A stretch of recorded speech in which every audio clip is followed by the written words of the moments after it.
सतगुरु साईं महाराज की जय। सतगुरु श्री साईनाथ बापू जी की जय। अगली कथा जो मैं सुनाने जा रहा हूँ वह श्री साईं चरित्र के अध्याय 39 पर आधारित है। कथा का शीर्षक है बूटीवाड़ा बाबा का अंतिम निवास। गोपालराव बूटी और साईं बाबा की समाधि मंदिर की अद्भुत कथा। गोपालराव बूटी नागपुर के एक धनी और प्रतिष्ठित व्यक्ति थे। वह साईं बाबा के परम भक्त बन गए थे और अक्षर श्रेणी में रहकर बाबा की सेवा किया करते थे। उनके बाबा के प्रति प्रेम इतना गहरा हो गया था कि उन्होंने ठान लिया था कि वह शिरडी में रहकर बाबा के चरणों में अपना जीवन बिताएंगे। एक रात बूटी जी को एक दिव्य स्वप्न आया। उन्होंने देखा कि एक भव्य मंदिर में साईं बाबा सिंहासन पर विराजमान है।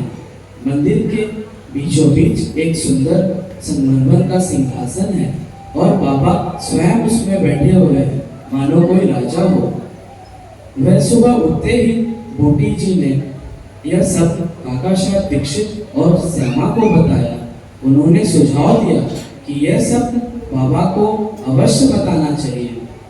जब बाबा के पास बूटी जी गए और अपना स्वप्न सुनाया, बाबा मुस्कुराए और बोले, मंदिर बनेगा, मैं वहां विराजमान होऊंगा, तेरा स्वप्न साकार होगा। बाबा की आज्ञा मिलते ही बूटी जी ने तुरंत एक वाड़ा बनवाना शुरू किया, जिसमें मूल रूप में श्री कृष्ण की मूर्ति स्थापित की जानी थी। लेकिन बाबा ने कई बार इशारों में यह स्पष्ट किया कि उस स्थान पर स्वयं वही विराजेंगे। 1918 की विजयदशमी को साईं बाबा ने अपना शरीर त्यागा। सभी साईं भक्त शोक में डूबे और यह चर्चा होने लगी कि बाबा के प्रति शरीर को कहाँ रखा जाए। इसी बीच कई भक्तों को याद आया कि बाबा ने पहले कहा था, मुझे वाड़े में ले चलो। तब सबको समझ आया कि बाबा बूटी जी के वाड़े में अपना समाधि चाहते थे। आखिरकार सभी भक्तों की सहमति और सरकारी अनुमति से बाबा की पवित्र समाधि बूटीवाड़ा में बनाई गई। बाद में कई संगमरमर की बाबा की प्रतिमा भी स्थापित की गई, बिल्कुल वैसे ही जैसे बूटी जी के अपने सपने में देखा था। इसी तरह बूटी जी बाबा की योजना का माध्यम बने।